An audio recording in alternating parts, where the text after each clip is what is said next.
Heart tune. The tune comes from heart.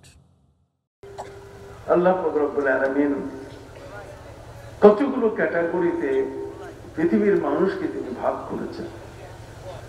নহর জনজনে আস নহর মর্দ মর্দ খুদা বন্দে पंजे अंगुश इक्सा न कर न अंजीर नम शुद हर मेवाए न मित्रे जुबाई दस्ते हर बेवाए। বিভিন্ন ক্যাটাগরির মানুষ, এই সমস্ত ক্যাটাগরির মানুষগুলোকে আল্লাহর পথে ধরে রাখা এটা অতি কঠিন একটি বিষয়। সারসিরা দরবার একদিক থেকে যেমন জ্ঞানের ভান্ডার, এই জ্ঞানের জগতে বাংলাদেশের মানুষের কাছে ফাতোয়া ফারায়েজ থেকে সর্বপ্রথম অগ্রণী ভূমিকা রেখেছে এই সারসিনা দরবার।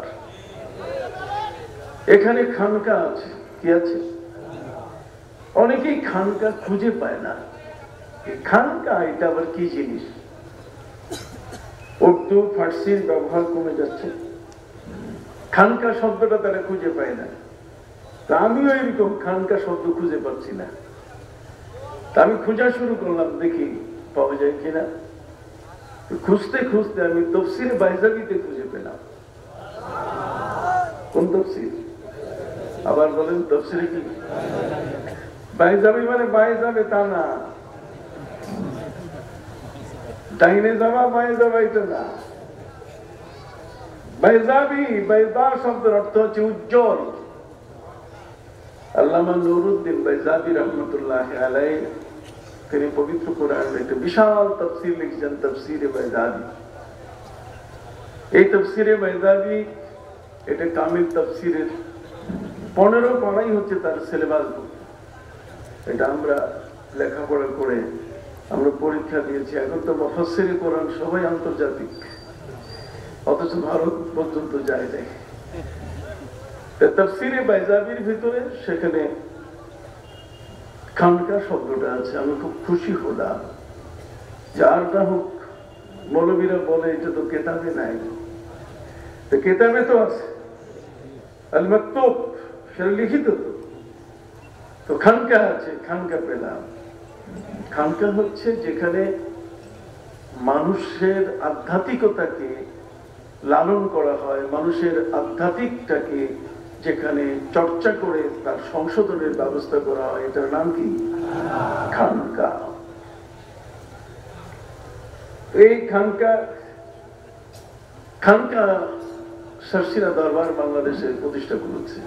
আমি আমার ডক্টরস অফ ফিলোসফি মানে ডক্টরেট ডিগ্রি নিতে গিয়ে আমি সেখানে আমার থিসিসে আমি লিখেছি কয়েকটি শব্দ যেটাতে বাধা এসেছিল, আমাকে ডিগ্রি না দেওয়ার মতো হয়ে গেছে। আমি পীর শব্দ লিখেছি। কি লিখেছি? অবশ্য না, পীর লেখা যাবে না। আমাকে বলা হয়েছে পীর লেখা যাবে না। তো আমিও তো স্বাধীন মানুষ না, পীর শব্দ বলা যাবে না। আমি বলতে কেন? মুর্শেদ লেখেন, পীর লিখবেন না। পীর শব্দ এটা এদেশের জন্য এটা বানানো একটা শব্দ, পীর শব্দ লেখা যাবে না। তাই বললাম ঠিক আছে, পীর শব্দ আমি লিখবো না। কিন্তু আমাকে প্রথমে আপনাকে আমাদের বাংলা একাডেমি বা সংসদ এই যে অভিধানটা আছে, সেই অভিধানের মধ্যে পীর শব্দ আছে। তো ওই জায়গা থেকে আপনি আগে সরাই দেন। আমাদের অভিধান থেকে পীর শব্দটা কি দেন? সরাই দেন। তো আমিও কি করব? সরিয়ে দিব। কিছু অ্যালার্জি মার্কা মানুষ আমাদের সমাজের মধ্যে কি আছে, এই ধরনের কোন শব্দ, পীর মুরিদি শব্দ তারা মানতে চায় না। অথচ এই দেশের ইসলাম এনেছেন কিন্তু পীর মাশায়েখরা। সারসিনা দরবার শরীফ কলকাতা থেকে আজকের বিশ্ববিদ্যালয়ের চেয়ে পৃথিবীতে ব্যাঙ্গের ছাতার মতো ছোট ছোট বিল্ডিং এ বিভিন্ন নামে যে বিশ্ববিদ্যালয়, এগুলো সবগুলো যদি এক জায়গায় করা যায়, সারসিনার মতো এত বড় হবে না। এই জায়গায় শাহসুফি ইসারউদ্দিন আহমদ রহমতুল্লাহ আলাইহি গোলপাতা থেকে এটাকে মহিরুহু বিশাল এক রূপ দিলেন। তখন শেরে বাংলা ফজলুল হক তিনি শিক্ষামন্ত্রী হিসাবে কলকাতা আলিয়া সর্বপ্রথম বাংলাদেশে আলিয়ায় আসলো। তখন কোন কওমিয়া মাদ্রাসা বাংলাদেশে ছিল না। সারসিনা মাদ্রাসার এই কওমিয়া আর আলিয়া মাদ্রাসার ইতিহাস লিখতে গিয়ে সেখানে আমি উল্লেখ করেছি যে বাংলাদেশের মধ্যে আলিয়া মাদ্রাসার 100 বছর পরে কওমিয়া মাদ্রাসা আসছে। কত বছর পর? 100 বছর। এগুলো ইতিহাস আপনাদের কাছে জানা দরকার, এ কারণে যে কেউ যেন বাড়াবাড়ি করতে না পারে। আলিয়া মাদ্রাসা কেন? এটা এই কারণে, যেহেতু মাদ্রাসার ধরনের ভিতরে আলিয়া মাদ্রাসা, সেখানে মানুষ ইংরেজি, বাংলা ইত্যাদি শিখবে। এগুলো মানুষের জীবনে প্রয়োজন। বাংলা ভাষায় ফতোয়ার কিতাব লিখে মানুষের কাছে দিতে হবে শুদ্ধভাবে, এই সবগুলোকেই উপলব্ধি করতো সারসিনার দাদা হুজুর কিবলা হযরত শাহ সুফি নিসারউদ্দিন আহমদ রহমতুল্লাহ আলাইহি। এই বাংলাদেশের মধ্যে ইসলাম প্রচারের ক্ষেত্রে যত আউলিয়া উলিয়া আছে, প্রত্যেকেই যার যার অবস্থানে তার অবদান রেখেছেন, কাউকে আমরা ছোট করে দেখব না। কিন্তু এই সারসিনা দরবারের বর্তমান পরিস্থিতি সারা বাংলাদেশের মধ্যে আল্লাহর মেহেরবানি, গোটা জগৎ ব্যাপী এই ধরনের আমল, এই ধরনের আখলাক, এই ধরনের শিক্ষা দীক্ষা আর কোথাও আছে বলে আমাদের জানা নাই। এর শাখাগুলো বিভিন্ন জায়গায় নানাভাবে এগিয়ে যাচ্ছে, কিন্তু সারসিনা হচ্ছে এটার কি মূল। এই জায়গায় দেওবন্দ মাদ্রাসা থেকে একজন শিক্ষক আনা হচ্ছে, আর তিনি হলেন নিয়াজ মখদুম খোতানি। নিয়াজ মখদুম খোতানি হচ্ছেন একজন সৈনিক। তিনি কি একজন সৈনিক। এখানে আনা হচ্ছে দেওবন্দ মাদ্রাসার এমন একজন ব্যক্তি যিনি উর্দু বুঝেন না, আরবি ভাষায় পরীক্ষা দিয়ে দিয়ে যিনি প্রথম হয়েছেন। দেওবন্দ মাদ্রাসার কাছে হযরতে আবু জাফর মোহাম্মদ সালেহ রহমতুল্লাহ আলাইহি তার মাদ্রাসার জন্য শিক্ষক চাইলেন, দেওয়া হলো তাকে। খোতানি হুজুর এখানে আসলেন। আসার পরে খোতানি হুজুরের মাথায় কয় কল্লি টুপি? 6 কল্লি টুপি, কাবলি পোশাক, কাবলি জামা, 6 কল্লি টুপি। ঠিক এমন একজন মানুষ, সম্পূর্ণ বিপরীতমুখী একটি পরিবেশ। সারসিনা মাদ্রাসায় মিলাদ হয়, কিয়াম হয়, জিকির আজকার হয়, এগুলো সবকিছু হয়, কিন্তু দেওবন্দ মাদ্রাসায় এগুলো হয় না। মিলাদও হয় না, কিয়ামও হয় না, এবং সকাল বিকাল সেখানে কোনো জিকির আজকারের ব্যবস্থা নাই। আমি তো দেখে এসেছি, আমি তো পড়ে এসেছি। অতএব সেই সারসিনা দরবার এমন একজন ব্যক্তি, এত বড় একজন আলেম আসলেন যে আলেমের এলেমের সাথে যুদ্ধ করে আগানো কঠিন, কিন্তু এমন একজন বড় আলেমকে পরাজিত করেছে এই দরবার, সারসিনা দরবার। সারসিনা দরবার আদর্শ এবং আখলাকের ক্ষেত্রে খোতানি হুজুর পারেননি, তিনি পরাজিত হয়েছেন। তার ফ্যামিলি মেম্বারের সাথে আমার কথা হয়, এবং তার বংশধর যারা আছেন তারা এখনো তুর্কিস্তানে আছে, কেউ ভিন্ন দেশে আছে, এবং মদিনা শরীফেও তার বংশের মানুষ আছে। আমি নিজেও পরিচিত হয়েছি, যেহেতু খোতানি হুজুরের জীবনী, তার তাকরির আমার কাছে 1800 পৃষ্ঠা আছে। আমি শর্ট হ্যান্ডে এটা লিখে রেখেছি। তো আমার এটা বলার উদ্দেশ্য হলো যে খোতানি হুজুর এই সারসিনা দরবারে আসার পরে এই দরবারের সাথে কোনোভাবেই তার খাপ খাওয়ানো হচ্ছে না। হযরত শাহ সুফি নিসারউদ্দিন আহমদ রহমতুল্লাহ আলাইহি তিনি দেখলেন যে মুহাদ্দিস, যিনি মুহাদ্দিস হয়ে হাদিসের দর্শে বসে আছেন, তার সামনে শত শত ছাত্র হাদিসের দর্শ নিচ্ছেন। আন-নাসু আলা দীনে মুলুকিহিম, রাষ্ট্রপ্রধান যেমন হয় প্রজারা তেমনই হয়। কাজে শিক্ষক যেমন হবে ছাত্র কি তেমনই হবে। এই জন্য এই অবস্থা থেকে তাকে কিভাবে পরিবর্তন করা যায়, তিনি তো তাসাউফ বুঝেন না, তিনি তো ইলমে মারিফতের চর্চা করেন নাই, তিনি সম্পূর্ণ বিপরীতমুখী একটা ভিন্ন মেরু থেকে আসা সেই মানুষটি কিভাবে পথে কিভাবে অ্যাডজাস্ট করা যায়। এই জন্যই দাদা হুজুর কেবলা রহমতুল্লাহ আলাইহি একদিন তাকে জিকিরের জন্য আহ্বান করেছেন, খাত্তানি আপনি আসেন, জিকিরের মজলিসে আপনি বসেন। হযরত খুতানি রহমতুল্লাহ আলাইহি সেখানে বসলেন। বসার পরে দাদা হুজুর কেবলা রহমতুল্লাহ আলাইহি জিজ্ঞেস করলেন, ক্যা খুতানি কুছ সমঝ মে আয়া? খুতানি সাহেব কিছু বুঝে আসছে? খুতানি সাহেব তিনি বললেন, কুছ নেই, কিছুই বুঝে আসে নাই। বুঝে না আসা মানে বিশাল একটা ব্যাপার। এত বড় আলেম দেওবন্দ থেকে এসছে, আর সেই দেওবন্দের আলেম তিনি জিকিরের মধ্যে ইলমে তাসাউফের যে একটা ব্যাপার, এটা যে ইলমুল কালব আধ্যাত্মিকতার যে একটা জ্ঞানের প্রয়োজন, সে বিষয়টা তিনি বুঝেন না। আমি প্রায় বলে থাকি, আপনাদের জানা দরকার, শর্ষিনা দরবারে আমি বলেছি, এই 14 বুড়িয়ার আমার আত্মীয় মৌলানা আব্দুল মালিক সাহেব, তিনি আমার নানা শ্বশুর। তার মানে বর্তমান আজকের যিনি সভাপতি মৌলানা পীর সাহেব হুজুর হযরত মৌলানা নূর খান, তার ব্যয় বাড়ি, ওনার ব্যয় হচ্ছেন আমার ফুফাজান, তার বাবার কথা বলছে মৌলানা আব্দুল মালিক। শর্ষিনা দরবারে দাদা হুজুর কেবলা তিনি পাখার বাতাস করতেন। কি করতেন? পাখার বাতাস। এখন এই পাখার বাতাস যদি কেউ করে, তাহলে এই মোবাইলের মধ্যে ভাইরাল করে দেয়, একে দেখছেন ওই পাখা বাতাস লাগে ওনার। বেয়াদবি এত চরম পর্যায়ে চলে গেছে। উনি বলছেন আমি পাখার বাতাস করছি, আর খতানি সাহেবকে শাহ সুফি নিসারউদ্দিন আহমদ রহমতুল্লাহ আলাইহি জিজ্ঞেস করলেন, ক্যা খতানি কুছ সমঝ মে আয়া? খতানি কিছু বুঝে আসছে? খতানি সাহেব বলছে কুছ নেই, কিছুই বুঝে আসে নাই। এক পর্যায়ে উনি বললেন যে আপনি একটু কালকে এসার পরে আমার হুজরাখানায় আসবেন।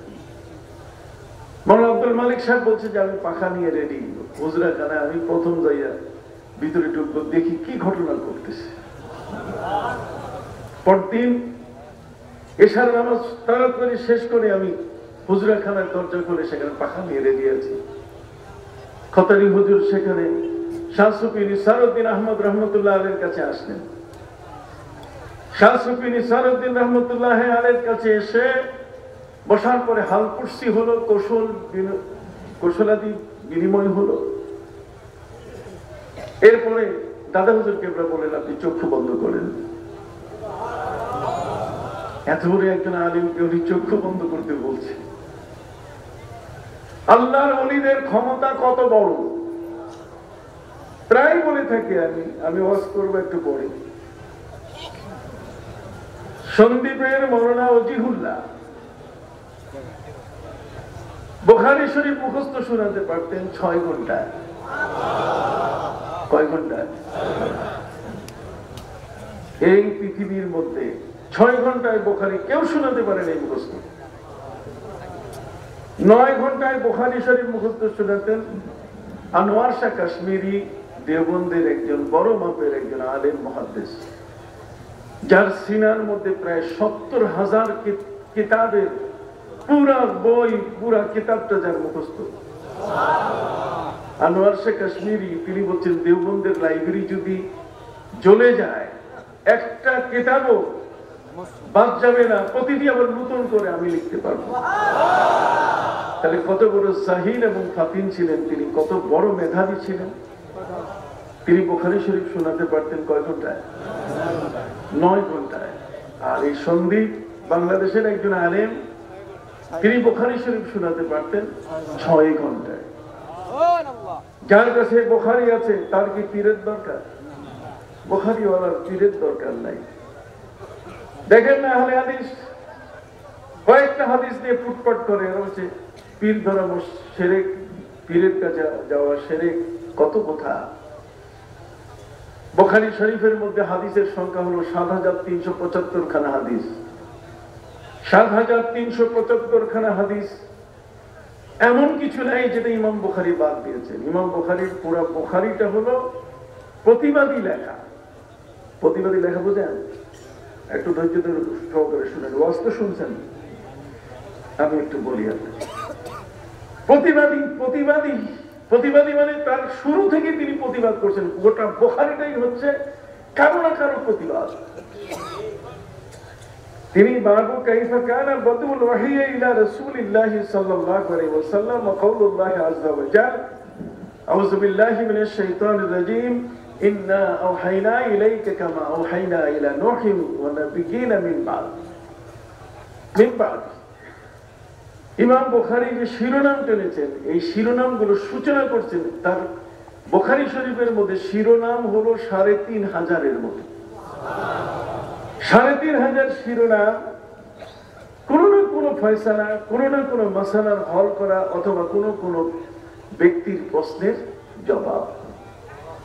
তাহলে গোটা বুখারীটা হচ্ছে কিন্তু এমন একখানা কিতাব, যে কিতাবখানা পড়লে পরে একজন মানুষ এমন কোন প্রশ্ন নাই যেটার উত্তর সে জানবে না। ইমাম বুখারীর যুগে ওহীকে অস্বীকার করা হতো।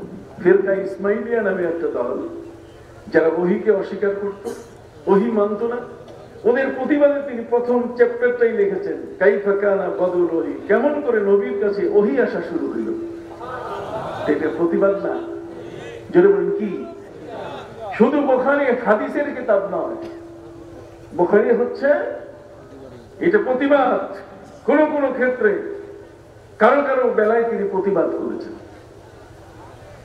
সেই ইমাম বুখারী রাহমাতুল্লাহি আলাইহি বুখারী শরীফ ৬ ঘন্টায় মুখস্থ এমন একজন আলেমে দ্বীন, জগৎ বিখ্যাত। তিনি স্বপ্নে দেখতেছেন শর্ষিনা দরবারের শাহ সুফি নিসারউদ্দিন আহমদ রহমতুল্লাহ আলাইহির কাছে এসে তিনি বায়াত নিতেছেন। আমেরিকার একজন তাজা মানুষ, উনি স্বপ্নে দেখতেছেন শর্ষিনার দাদা হুজুর কেবলার কাছে কি নিচ্ছেন, বায়াত নিতেছেন। ত্রিমুখী ৩টা কথা কইলাম। একটা হলো যিনি বায়াত নেন নাই, যেখানে বসছেন, দাদা হুজুর জিজ্ঞাসা করছেন কুছ সমঝ মে আয়া, কিছু বুঝতে পারছেন? উনি বলছেন কিছুই বুঝি নাই। আর একজন বুখারীর হাফেজ, তিনি স্বপ্নে দেখতেছেন শর্ষিনা। আরেকজন আমেরিকার টাকাওয়ালা মানুষ, উনিও স্বপ্নে দেখতেছেন কি, শর্ষিনা। তার এই ৩ দলের মানুষ শর্ষিনা। এখন আসেন এই শর্ষিনা কিভাবে দাদা হুজুর কেবলার কোনটার কিভাবে ফয়সালা করছে। সন্দীপের মৌলানা ওজিহুল্লাহ আসছেন, আসার পরে আমাদের দেশে নিয়ম আছে যে বড় আলেম যদি হয়, যেমন আমাদেরকে অনেকেই বাঙাই নিতে চায়, অনেকেই পোস্টারে নাম দেয় আমাদের, কথা বলবে, তার মানে তাদের দলভুক্ত। কেউ আমাদেরকে প্রস্তাব করে যে আপনি আসেন, আপনাকে আমরা সংসদ সদস্য বানাবার জন্য যা লাগে সব দিব, কথা বুঝতে পারছেন? কিন্তু আমরা তাদেরকে চিনি। শাহ সুফি নিসারউদ্দিন আহমদ রহমতুল্লাহি আলাইহির মতো ব্যক্তি এত বড় একজন বুখারীর হাফেজকে মুরিদ হিসেবে যদি পায়, তাহলে এই দরবার আকাশে উঠার কথা। এই দরবারের প্রচার প্রসার যে কোনো বড় পোস্টারে থাকবে যে মৌলানা ওজিহুল্লাহ সন্দীপী বুখারীর হাফেজ শর্ষিনার মুরিদ, এইটা দিয়েই তো শর্ষিনার মোটামুটি বেচা কিনা করা যাবে। মুরিদ বাড়াইতে আর লাগে। সম্মানিত সুধী, সেই মৌলানা ওজিহুল্লাহ যখন শর্ষিনা দরবারের শাহ সুফি নিসারউদ্দিন আহমদ রহমতুল্লাহি আলাইহির কাছে আসছেন, তিনি স্বপ্নে দেখতেছেন এত বড় একজন আলেম, পীরের দরবারে আসার কোনো প্রয়োজন নাই। যা আমি তুরস্কে কোনিয়ায় গেলাম। কোথায়? তুরস্কের কোনিয়া। তুরস্কের কোনিয়ায় সেখানে শুয়ে আছেন মৌলানা জালালউদ্দিন রুমি রহমতুল্লাহি আলাইহি। মৌলানা জালালউদ্দিন রুমি রহমতুল্লাহি আলাইহির পীর ছিলেন শামসে তিবরিজ। আমি শামসে তিবরিজের মাজার জিয়ারত করেছি। শামসে তিবরিজের হাতে বায়াত হয়েছে এমন কিছু মানুষ যারা দায়ী বলে আছে। কোথায়? দাইবাল, রাজা তাহিরের দেশ। রাজা তাহিরের দেশ দাইবাল, সিন্ধু নদীর পাশে। এরা নিজেদের পরিচয় দেয় শামসি মুসলমান বলে। তা আমি প্রথমে শুনে অবাক হয়েছে, কিরে এরা নিজেদেরকে শামসি মুসলমান বলছে কেন? শামসি, শামসি মানে সূর্য, তো শামসি মুসলমান মানে সূর্য মুসলমান, এরা আবার কিসের শামসি মুসলমান? আমি ওদেরকে জিজ্ঞেস করি যে তোমরা এটা ব্যবহার করছো কেন? ওরা বলছেন যে আমাদের এই দেশে শামসি তিবরিজ এসেছিলেন। আমরা যারা আমাদের পূর্বপুরুষ, এরা জন্মাষ্টমীতে এরা এই নদীতে চুবাইয়া এদের গুনাহগুলো মাপ দিত, পানিতে স্নান করে পানিতে ডুবাইলে পরে তারা পবিত্র হয়ে যেত। তা আমরা আমাদের ছেলে মেয়ে সবাইকে নিয়ে যখন সিন্ধু নদীর দিকে যাচ্ছিলাম, এই সিন্ধু নদীর দিকে সেখানে যেতে আরো 25 কিলোমিটার বাকি, ওনার সাথে দেখা। উনি বলছেন যাও কই? তো আমরা পানিতে চুবাইতে যাইতেছি। তো পানিতে চুবাই লাভ কি? যে আমরা পবিত্র হব। পানিতে চুবাইলে মানুষ পবিত্র হয়। উনি বলছেন এত দূর তোমরা যাবে, আমি যদি ওই সিন্ধু নদীটা তোমাদের পায়ের পাশে এনে দিতে পারি তাহলে তো কষ্ট হবে না, তোমরা কি চাও? ওরা বলছে আপনি এই ফালতু কথা পাইলেন কই?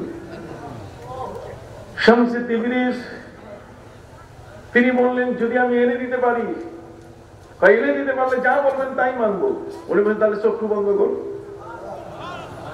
যখনই চক্ষু বন্ধ করছে, চক্ষু বন্ধ করার সাথে সাথে উনি বলেন খোলো। চক্ষু খোলার সাথে সাথে দেখে যেমনি সিন্ধু নদ তাদের পায়ের পাশে চলে আসছে। এর উপরে ভিত্তি করে এই মানুষগুলো কালেমা পড়ে মুসলমান হয়েছে, তাদের পীরের নামটা বাদ দেয় নাই, শামসে তিবরিজ, এই জন্য তারা শামসি মুসলমান নামে নিজের নামকরণ করেছে। এগুলো অতি বাস্তব কতগুলো ঘটনা। সম্মানিত সুধী, মাওলানা জালালউদ্দিন রুমির পীর হযরতে শামসে তিবরিজ, মাওলানা জালালউদ্দিন রুমি হচ্ছেন সেই সময়কালের একজন মাত্র মাওলানা। আপনারা জানেন তুরস্কের মধ্যে অসংখ্য গণিত মাদ্রাসা ছিল, কিন্তু এখন কোনো মাদ্রাসা নাই। আছে ইউনিভার্সিটি আছে, ছোট ছোট এখন মাদ্রাসা তৈরি হচ্ছে, কিন্তু কামাল আতাতুর্ক সবগুলো বন্ধ করে দেওয়ায় এখন তাদের মসজিদের ইমাম পাওয়া যাচ্ছে না, মসজিদের এখন মুসল্লি নাই, বন্ধ করে দিয়েছে কামাল আতাতুর্ক। মহা কঠিন এক দুর্যোগ নেমে এসেছে সেই তুরস্কে। ওই গোটা তুরস্কের মধ্যে সেই কালে সবচেয়ে বড় একজন আলিম ছিলেন, একজনের নামই হলো মাওলানা। নাম কি? তার কবরের সামনে লেখা মাওলানা, পুরো নাম লেখা নাই, শুরু আছে মাওলানা। মাওলানা বলতে গেলে একজন, বাংলাদেশের মাওলানা বলতে গেলে একজন, মাওলানা আব্দুল মান্নান।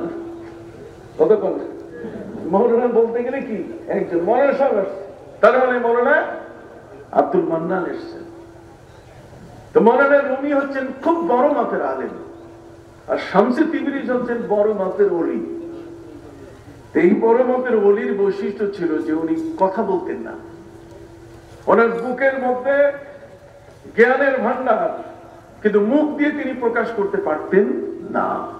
এই জন্য তার পীর দোয়া করেছিলেন যে আল্লাহ, আমি যাকে খেলাফত দিলাম, যে লোকটা আমার প্রতিনিধি খেলাফত এই দায়িত্ব পালন করবে, সে লোকটা তো প্রচার করবে যে তার ভাষা নাই, সে কথা বলতে পারতেছে না, মানুষকে বুঝাইতে পারছে না। হযরত মুসা আলাইহিস সালামকে আল্লাহ বলছেন ইযহাব ইলা ফিরআউন ইন্নাহু তাগা, ফিরআউন সীমালঙ্ঘন করেছে, তুমি তার কাছে যাও। হযরত মুসা বলছেন যে আল্লাহ আপনি পাঠাই দিচ্ছেন বটে, কিন্তু আমি তো তোতলা, আমি তোতায় যাই, কাজে আমার কথাতে ফিরআউন কিন্তু সহজে ফিরবে না। কাজে আপনি আমার সাথে আমার ভাই হযরত হারুনকে দেন, ওয়াহুয়া আফসাহু মিন্নি, সে আমার চেয়ে বিশুদ্ধ ভাষী। ওয়াহুয়া আফসাহু মিন্নি, আমার চেয়ে কি বিশুদ্ধ ভাষী। ইসলাম ধর্ম প্রচারের ক্ষেত্রে শামসে তিবরিজ তার ভাষা মুখ ছিল না, তার বুক ছিল। পীর দোয়া করেছেন যে আল্লাহ আমার এই খলিফা শামসে তিবরিজের জন্য একজন আলেম তুমি দিয়ে দাও, ওই আলেম আমার এই খলিফার বুকের কথাগুলো কলমে তুলি দিয়ে মানুষের কাছে তুলে ধরবে। যে কারণে মাওলানা রুমি রাহমাতুল্লাহি আলাইহির মতো ব্যক্তি শামসে তিবরিজের কাছে যখন এলেন, তখন শামসে তিবরিজের জ্ঞানের ভান্ডারটা, তার সিনাটা পুরোটাই হযরত মাওলানা জালালউদ্দিন রুমি রাহমাতুল্লাহি আলাইহি বুঝতে পেরে এর উপরে তিনি লেখা শুরু করলেন মসনবী শরীফ। বিভিন্ন কিছু ইলমে তাসাউফের উপর লেখা শুরু করলেন। একদিন তিনি দেখলেন যে মওলানা রুমি অসংখ্য গণিত কিতাব মোতালা করছেন, দেখছেন এই কিতাবগুলো পড়া অবস্থায় শামসে তিবরি সব কিতাবগুলো কেড়ে নিয়েছিলেন। কেড়ে প্রত্যেকটা কিতাব কূপের মধ্যে ফেলে দিয়েছে।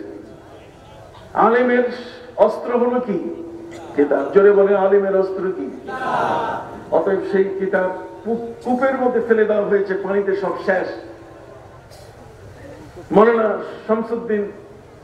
শামসে তিবরি তিনি জিজ্ঞেস করলেন মওলানা রুমির কাছে যে মন খারাপ, বা আপনি আমরা সব ধ্বংস করে দিলেন, কিতাবই হচ্ছে আলেমের অস্ত্র, আপনি সব ধ্বংস করলেন। শামসে তিবরি বলছেন কিতাবগুলো আবার ফিরে দিলে, এটা কেমন করে আপনি ফিরে দিবেন? এতে পুকুরে ফেলে দিয়েছেন, কূপে ফেলে দিয়েছেন। উনি বলছেন দাঁড়াও। উনি ডাইন হাত ঢুকাই দিলেন কূপের মধ্যে, আর একটা একটা করে শুকনা কিতাব তাকে উপহার দিলেন। মওলানা ওয়াজিহুল্লাহ এত বড় একজন আলেম, সারসিনা দরবারের দাদা হুজুর কিবলা রাহমাতুল্লাহি আলাইহির কাছে যখন তিনি এলেন, এখানে আসার পরে এত বড় একজন ওলি, ইচ্ছে করলে তিনি তাকে দিয়ে শর্ষিনার বাজার করতে পারতেন, কিন্তু শর্ষিনার বাজার তিনি করেন নাই। বরং তিনি এই মওলানা ওয়াজিহুল্লাহকে বললেন যে বাবা, আমার পীর আছে ফুরফুরা, তোমাকে আমি ফুরফুরাই নিয়ে যাব। আমার পীরের হাতে তুমি বয়াত হও, আমার চেয়ে তার হাত আরো শক্ত। সুবহানাল্লাহ করি। মওলানা ওয়াজিহুল্লাহকে নিয়ে তিনি ফুরফুরাই গেলেন, পীরের কাছে আরজ করলেন, হুজুর, বাংলার জমিনের এত বড় একজন আলেম, যিনি বুখারী শরীফের হাফেজ, উনি বারবার স্বপ্নে দেখছেন আমার হাতে তিনি বায়াত হবেন, আমি আপনার কাছে নিয়ে এসেছি, হুজুর আপনি এখন বায়াত করেন। পীর খুশি হয়েছে না? পীর কি? এগুলো দৃষ্টিভঙ্গি, সমান দৃষ্টিভঙ্গি একরকম হয় না। নিয়ে গেছেন পীরের দরবারে, হানাফি শেখ, শেখের উপরে নিজের সবকিছু তিনি অর্পণ করে দিয়েছেন। উনি বলেন যে বাবা, এত বড় আলেম দরবারে আসছে, সেই আলেমদের এলেমের গরম খুব বেশি, এটা গরম যদি না থামানো যায় তাহলে ওই আলেম কিন্তু ভয়ানক হয়ে যাবে। কাজী আলেমের এলেমকে ঠান্ডা করতে হবে। ইমাম আহমদ বিন হাম্বল রহমতুল্লাহি আলাইহি 12.5 লক্ষ হাদিসের হাফেজ ছিলেন। কত? 12.5 লক্ষ হাদিসের হাফেজ ছিলেন। এই মানুষটি তার মৃত্যু যখন হয় তখন 6 লক্ষ মানুষ তার জানাজায় শরীক হয়েছে। এই 6 লক্ষ মানুষের একজনও এলাকার মধ্যে যারা ছিলেন, বাকি কোন একজনও ওই এলাকার ছিলেন না। কেউ ফিলিপাইন থেকে গিয়েছেন, কেউ মায়ানমার থেকে গিয়েছেন, কেউ বাংলাদেশ থেকে গিয়েছেন, কেউ জার্মানি থেকে আসছেন, পৃথিবীর বিভিন্ন জায়গা থেকে তারা এসছেন জানাজার নামাজ পড়তে। কোনো ইন্টারনেট ছিল না, কোনো মেঠোফোন ছিল না, যোগাযোগ কোনো ব্যবস্থা ছিল না, কিন্তু তারপরও তারা চলে গেছেন জানাজায়। জানাজা শেষ হওয়ার পরে জিজ্ঞেস করা হলো আপনারা আসছেন কোত্থেকে? কয় আমি ইরাকের মধ্যে ঢুকতেছি। আপনাদের অসুবিধা হচ্ছে? কথা বলে যাই, ইরাকের মধ্যে আমি ঢুকতেছি। ইরাকের মধ্যে ঢুকতে যাইয়া সেখানে গ্লাসের ভিতরে একটা মানুষের পা হাঁটু থেকে বাইরে, হাঁটু থেকে কি বাইরে, আজ প্রায় 400 থেকে 500 বছর পর্যন্ত এই পাটা বাইরে আছে। আরবি পড়েছি আমি, মা আমাকে আরবি পড়িয়েছেন, মাদ্রাসায় পড়েছি, সেই সময় আরবি ভাষা চিনি, বুঝি। সম্মানিত শুধু এটা দেখে লেখা আছে যে এখানে একজন ওলি, যার পাটা একজন আল্লাহর ওলির পা। একজন সাধারণ দরবেশ যাচ্ছিলেন, তো দরবেশের সাগরেদ জানে এখানে আল্লাহর একজন ওলি বাস করতেন, তার এখানে কবর আছে। তিনি তার পীরকে বললেন যে এই জায়গায় একটু দোয়া করি। উনি বলছেন না, এখানে কিছু নাই। যখনই বলছেন না কিছু নাই, তখন এই কবর থেকে পাও বের করে দিছে। হ্যাঁ, আমি কিন্তু আসি, আমি কি আসি। অলিমাকে মরে না। অলিদের অবস্থান সম্পর্কে তোমাদের ধারণা নেই, তোমাদের এই সমস্ত ধারণা নেই। এই জন্য খবরদার, অমুকের লেকচার আমরা ওয়াজ করি, ওয়াজ শুনবেন, লেকচার শুনবেন না। খবরদার, খবরদার, ধর্মীয় কতগুলো পরিভাষা আছে, ওয়াজের মধ্যে বরকত আছে। উদউ ইলা সাবিলি রাব্বিকা বিল হিকমাতি ওয়াল মাউইজাতিল হাসানা। ওয়াজ শুনবেন, লেকচার শুনবেন না। অমুক স্কলার উনি লেকচার দিচ্ছে, লেকচার শুনবেন না, শুনবেন কি? ওয়াজ। আমার ভাষা বুঝেন আমি কি কইতে চাই? কি শুনবেন? ওয়াজ শুনবেন, লেকচার শুনবেন না। খবরদার, আলেমের কাছে যাবেন, স্কলারের কাছে যাবেন না। স্কলার আপনাকে ভূত বানিয়ে ফেলবে। কথা বুঝতে পারছেন? আপনার ঈমান আমল সবগুলোকে ধ্বংস করে দিয়ে দিল। স্কলার তাদের না আছে আমল, না আছে আখলাক, আর আলেমের আমল আছে, আখলাকও আছে। আল্লাহ বলছেন ইন্নামা ইয়াখশাল্লাহা মিন ইবাদিহিল উলামা। আল্লাহকে ভয় করে উলামা। এখানে স্কলারের কথা নাই। কত কষ্ট। সেটা যে স্কলারের কাছে যাবেন না, যাবেন কার কাছে? আলেমদের কাছে। সুবহানাল্লাহ। অতএব একটা গ্লোবাল চিত্র আপনার সামনে আমি তুলে ধরলাম। হযরত শাহ সুলতান মাহমুদ বলখি মাছের পিঠের উপরে তিনি চড়লেন। আর এই রাজশাহীর বোয়ালিয়ায় এখানে দত্ত বাবুরা প্রতিদিন একজন মুসলমানকে ধরে জমাই করে। এটাকে প্রতিরোধ করতে সেখানে সৌদি আরব থেকে কেউ আসে নাই। প্রতিবাদ করতে ওই সময় বর্তমান সময়কালের নাসিরউদ্দিন আলবানীর ভক্তরা কেউ আসে নাই। এখানে ইবনে তাইমিয়ার ভক্তরা কেউ আসে নাই। এখানে এসেছে সেই বড় পীর আব্দুল কাদের জিলানী রাহমাতুল্লাহি আলাইহির অধস্তন, তারই বংশের একজন নিম্নের সিরিয়ালের একজন মানুষ। দুই ভাই মিলে তারা এখানে এসেছিলেন। তার মধ্যে একজন নোয়াখালীতে শুয়ে আছেন, তিনি হলেন হযরতে শাহ মিরান রাহমাতুল্লাহি আলাইহি। আর রাজশাহীতে শুয়ে আছেন শাহ মাকদুম রূপস রাহমাতুল্লাহি আলাইহি। শাহ মাকদুম রূপস সেখানে আসলেন। আসার পরে সচক্ষে দেখলেন যে কিভাবে জবাই করতেছে, কিভাবে পাথরের উপরে একটা মুসলমানের মাথা রেখে ছুরি দিয়ে টুকরা করে ফেলতেছে। ওই পাথরটা এখনো রাখা আছে। তোমাদের কি হুঁশ ফিরে না? তোমাদের কি আত্ম জ্ঞান নাই? আল্লাহর ওলিদেরকে জিকির আজকার করলে তোমরা তাদেরকে মুশরিক বলো। পৃথিবীর মধ্যে আরব বেল্টের মধ্যে তোমরা আমাদের পীরদেরকে মুশরিক বানায় ফেলেছো। এই বাংলার মাটিতে তোমরা জন্ম নিয়ে আমার দেশের পীর মশাইকে মুশরিক বলবে। তোমাদেরকে এই বাংলার জমিনে জায়গা দেওয়া হবে না। এখানে আমরা জায়গা দেবো না। এদের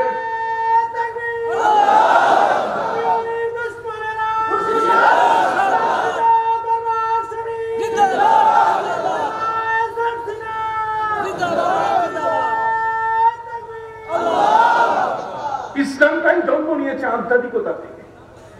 ইসলামী জন্ম নিয়েছে কি? আধ্যাত্মিকতা। আমার নবী সাল্লাল্লাহু আলাইহি ওয়াসাল্লাম তিনি যখন ওহী পাবেন, সুম্মা হুব্বিবা ইলাইহিল খালা। কতক্ষণ? সুম্মা হুব্বিবা ইলাইহিল খালা। আল্লাহ তাআলা নবীর মধ্যে নিরালা জায়গা পছন্দ করে দিলেন। তিনি এখন নিরিবিলি জায়গায় থাকাটা পছন্দ শুরু করলেন। সেই নিরিবিলি জায়গা পছন্দ করলেন কোথায়? হেরা গুহায়। হেরা পর্বতের কি? কাবা ঘর শরীয়ত। কাবা ঘরের চতুর্দিকে তওয়াফ, কাবা ঘরের সামনে নামাজ, কাবা ঘরের সামনে ইতিকাফ, কাবা ঘরের সামনে এই ধরনের ইবাদত বন্দেগী শরীয়ত। আর নবীজি এই শরীয়তের সাথে যোগ করলেন হেরা পর্বতের গুহায় আল্লাহর কাছে তাহান্নুস আর তাআব্বুদ, যাওয়াতুল লায়ালি, তার মানে নিরিবিলি ইবাদত। এমন একটা গুহা তিনি বেছে নিলেন, সেই গুহা থেকে কাবা ঘর দেখা যায়। শরীয়তের সাথে মারিফতের কানেকশন নবী জুড়িয়ে দিলেন। মক্কা কাবা হলো শরীয়ত, আর হেরা গুহা কি? মারিফত। একটু হাত উঁচু করে বলেন তো, সাহস থাকলে। কাবা কি? শরীয়ত। আর হেরা কি? মারিফতের এই স্পর্শে কোরআনের আয়াত নাযিল হওয়া শুরু হলো। মারিফতের গুহায় কোরআনের আয়াতের আগমন শুরু হয়ে গেল। অতএব আমরা যদি চিল্লা করি তাহলে সেই চিল্লা করবো গুহায়, অন্য কোথাও না। অন্য কোথাও না। মাইন্ড করবেন না। লেখাপড়ার পরে আপনি আগান, ফাঁকা ফুঁকে গুলি ছাড়বেন, গুলি ছাড়বেন, এটা হয় নাকি? আপনি আলেম হন, কোন আলেম হন, আও তালেমান, আও মুস্তামিয়ান, আও মুহিব্বান, ওয়ালা তাকুন খামেসান ফাতুহিনা, আপনি আলেমে হলেন না, কিছু হলেন না, আর আপনি ফতোয়াবাজি করলেন। আপনি এখানে না গেলে আপনি মেয়ে বিয়ে দিবেন না, ওইখানে যাইতে হবে 40 দিন, ওখানে 1 বছর। এগুলো কেন? এগুলো নয়। কথা কি বুঝতে পারছেন? এই জন্য আমি আপনাদের খিদমতে আরজ করতে চাই, আজকে আমার ওয়াজ ছিল ওয়ামা আরসালনাকা ইল্লা রাহমাতাল লিল আলামিন। আয়াত পড়েছি ওয়ামা ইউআযযিম শাআইরাল্লাহ ফাইন্নাহা মিন তাকওয়াল কুলুব। এরপরে আমি আয়াত পড়েছি ওয়াত্তাবি সাবিলা মান আনাবা ইলাইয়া। আমি এইটার মধ্যে আছি, এটার থেকে আস্তে আস্তে উপরে উঠব। কথা বল, ওয়াত্তাবি সাবিলা মান আনাবা ইলাইয়া। আল্লাহ বলেন যে আমার প্রতি উৎসর্গ করেছে নিচে, তুমি তার অনুসরণ করো। কাজী সারসিনা পীর সাহেব নিজের জীবনকে উজাড় করছেন কিনা? তাহলে এই ধরনের পীর মাশায়েখ সুফি যারা, তারা জীবনকে উজাড় করেছেন, ইসলাম মারিফতের বাইরে নয়। ইমাম বুখারী রাহমাতুল্লাহি আলাইহি তিনি বুখারী শরীফের মধ্যে লিখেছেন ওয়া আন্নাল মারিফাতা ফিলুল কলব। মারিফত শব্দ বুখারীতে আছে, আর কলবের কথাও কি বুখারীতে আছে। আর তুমি ইলমে তাসাউফ খুঁজে পাও না। ইমাম মালিক ইলমে তাসাউফের কথা বললেন, মান তাসাওয়াফা ওয়া লাম ইয়াতাফাক্কা। কি বলছেন কিনা? ফাকাত তাফাসসাকা। কথা বল, ওমান ইয়াতাফাক্কা ওয়া লাম ইয়াতাসাওয়াফ ফাকাত তাজান্নাকা ওয়া মান জামা বাইনাহুমা ফাকাত তাহাক্কাকা। ইমাম মালিক বলছেন শরীয়ত আর মারিফত একসাথে যদি হয় তাহলে এটাই হলো আসল বিষয়। কথা বুঝতে পেরেছেন? যা হোক, সামাদ্দুম রূপস রহমতুল্লাহি আলাইহি এসে যখন দেখলেন সেই পাথর যেখানে মুসলমানকে কাটা হতো, জমাই করা হতো, সেই পাথরটা এখনো দরগাঘাট রাজশাহীতে আছে। কথা বল, বাস্তব ইতিহাস। তিনি সেখানে দেখলেন যে কঠিন অবস্থা। একজন মহিলা ছোট্ট একটি বাচ্চা কোলে নিয়ে এসে বলছে, হুজুর আমার দেখে মনে হচ্ছে আপনি আল্লাহওয়ালা হবেন, আমি আমার সেই শিশুটার জন্য আপনি একটু দোয়া করে দেন। আমার এই শিশুটা আগামীকালের লিস্টে আছে, কালকে কতল করা হবে, মারা হবে, রক্ত দিয়ে হুলি খেলা হবে। উনি বলছেন, মহিলারে তুমি সন্ধ্যার পরে পদ্মা নদীর পাশে আসো, দেখি কি করা যায়। সন্ধ্যার পরে পদ্মা নদী, সেখানে মহিলা উপস্থিত হবে। মহিলা আসরের পর থেকে সেখানে উপস্থিত হয়ে গেছে। সন্ধ্যা হয়ে গেল, তার সাথে ওয়াদা যে তিনি আসবেন, কিন্তু না, ওনার কোনো খবর নাই।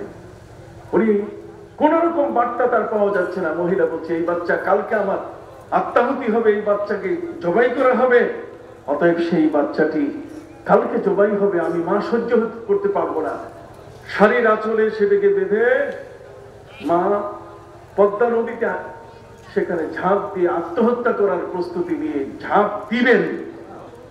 ঠিক এই মুহূর্তে আওয়াজ আসছে, থামো থামো থামো। মহিলা হতচকিত হয়ে থেমে গেল, নজর করে দেখলো সামাদ্দুম রূপস রহমতুল্লাহি আলাইহি কুমিরের পিঠের উপরে সওয়ার হয়ে আসছে। কুমিরের পিঠে। এখন মৌলবী বলে, কিসের কুমির? এগুলো সব ভুয়া গল্প। তো ভুয়া তো তোমার বাপও হবে, যেহেতু তোমার বাবা যে তিনি, এটা তোমার মা বলে দিচ্ছে, দুনিয়ার তো কেউ দেখে নাই যে উনি তোমার বাবা। ওটা বিশ্বাস করছো বেটা, এটা বিশ্বাস করো না। কথা বল, তুমি এইটা বিশ্বাস করো না। তুমি বিশ্বাসের ইমান কাকে বলে? ইমান হলে না দেখে বিশ্বাস করা। তুমি এখানে গিয়ে সব দেখতে চাও, এটা ভুয়া হয়ে গেল। এখানেও তো তুমি বেঈমান, ওখানেও তো তুমি জারস। কথা বল না। কই তোমার বাপ, যিনি তোমার মা, তুমি যে জন্ম নিয়েছো, 2 জন সাক্ষী হওয়া দরকার আছে। কথা বল, আছে 2 জন সাক্ষী। ফাস্তাশহিদু যাওয়াই আদরিন মিনকুম। এখানে একজনের সাক্ষী যথেষ্ট। কি বলেন, ঠিক কিনা? এই জন্য আমি আমার ভাইদের খেদমতে আরজ করতে চাই, একটা গ্লোবাল একটি ধারণা আপনাদেরকে আমি দিলাম। শাহ বাহাদুর রহমতুল্লাহি আলাইহি তিনি ভারতের একজন আল্লাহর ওলি। তার খবর পেয়েছেন সেই রানী এলিজাবেথ ইংল্যান্ড থেকে। চিঠি লিখতেছেন যে, সুবি সাহেব, আমার আজকে 12 বছরের জীবন স্বামীর সংসারে একটা বাচ্চাও পাই নাই, আপনি একটু দোয়া করে দেন, একটু ফু দেন। সুবি সাহেব শাহ বাহাদুর তাকে জিজ্ঞেস করলেন যে, তুমি ফুটা পাইলা কই? ফু দিলে যে তোমার গর্ভে শিশু আসবে, তুমি পাই না কই। ওই মুসলমানের কোরআনের মধ্যে আছে হযরত মরিয়মকে জিবরাইল ফু দিছে, ঈসা নবী জন্ম নিছে। ঈসা নবী বলছেন সারা জীবন আমি ফু দিয়ে কাজ করছি। আন্নী রাসূলুল্লাহি ইলাইকুম আন্নী আখলুকু লাকুম মিনাত তিনি কাহায়াতিত তায়রি ফাআনফুকু ফীহি ফায়াকুনু তায়রাম বিইজনিল্লাহ। মাটির পাখি তৈরি করে ফু দিলে সেটা জীবন্ত পাখি হয়ে উড়ে যায়। অতএব ফু এটা অস্তিত্ব কোরআনে আছে, এই জন্য আমরা বলি ঝাড়ফুঁক জায়েজ। ঝাড়ফুঁক কি? তাবিজ জায়েজ। ওরা তাবিজ না জায়েজ বলে, আমরা বলি তাবিজ জায়েজ, তবে তোমার জায়েজ নাই, তামিমা জায়েজ নাই। তাবিজ আর তোমার, তাবিজ এক জিনিস, তোমার কি আরেক জিনিস। তোমার হচ্ছে হাড্ডি অথবা চুল অথবা দুর্বোধ্য কোনো শব্দ। আর কোরআনের আয়াত আমার নবী কারীম সাল্লাল্লাহু আলাইহি ওয়াসাল্লাম নিজেও সেটাকে ব্যবহার করতে বলেছেন। কথা বল। অতএব সম্মানিত শুধু দুটা তাবিজের সূরা নাযিল হয়েছে, বলতে পারেন? হ্যাঁ, সূরা ফালাক আর সূরা কি সির বাবা আমার চেয়ে বেশি ওয়াজ জানে। কুল আউযু বিরাব্বিল ফালাক, আউযু আছে, কুল আউযু বিরাব্বিন নাস। তাহলে বোঝা গেল তাবিজ আছে, আউযু আছে, কতক্ষণ না পানা চাওয়ার বিষয়টা আছে। সুধী মণ্ডলী, বেশি সময় আপনাদের কাছে নেব না, আমি একটু যেতে চাই। শাহ বাহাদুর এত বড় একজন আল্লাহর ওলি, তার খবর পেয়ে গেছে কোথায়? ইংল্যান্ডের রানী এলিজাবেথ। তিনি বলছেন ফু পাঠায় দেন। উনি বলছেন আমি ফু পাঠাবো, কিন্তু তোমার সাথে শর্ত আছে, ইংল্যান্ডে কোনো মসজিদ নাই, তুমি যদি একটা মসজিদের জায়গা দাও তাহলে ফু পাঠাই দিন। ঠিক আছে, মসজিদের জায়গা বরাদ্দ দিয়ে দিলেন তিনি। দিয়ে বললেন আমি দিয়ে দিয়েছি, আপনি ফু পাঠান। তখন বাতাসায়, আগের যে বাতাসা ছিল সাদা, এদের ফু দিয়ে পাঠাই দিছে। হায়, সেই বাতাসা খাওয়ার পরে আস্তে আস্তে তার গর্ভ সঞ্চার হলো, তিনি সন্তানের মা হলেন। মানুষের তো কিছু বিশ্বাস কি আছে না? জোরে বলেন আছে কিনা? অবশ্যই আছে। সম্মানিত সুধী, অতএব হযরতে শামসুদ্দৌলা রূপস রহমতুল্লাহ আলাইহি, তিনি যখন তাকে বলা হলো যে রাজশাহীর পদ্মা নদী পুরা রাজশাহী শহরটাকে বিলীন করে ফেলছে, গ্রাস করে ফেলেছে, আপনি দোয়া করেন। উনি বলছেন দোয়া তো করবো, তবে আগে শাসন করে নিন। নিজের পায়ের খরম বের করে হাতে নিয়ে যতদূর শক্তি খরম নিক্ষেপ করে বলেন থাম রে পদ্মা থাম। খরম যেখানে গিয়ে পড়ছে তার এক বিন্দু পরিমাণ সামনে পদ্মা আগাইতে পারে না। এ হলেন আউলিয়া ইকরাম। আর সেই আউলিয়া ইকরামের মার্কাজ হলো সারসিনা। আর সেখানে আসলেন খত্তানি সাহেব। কে আসলেন?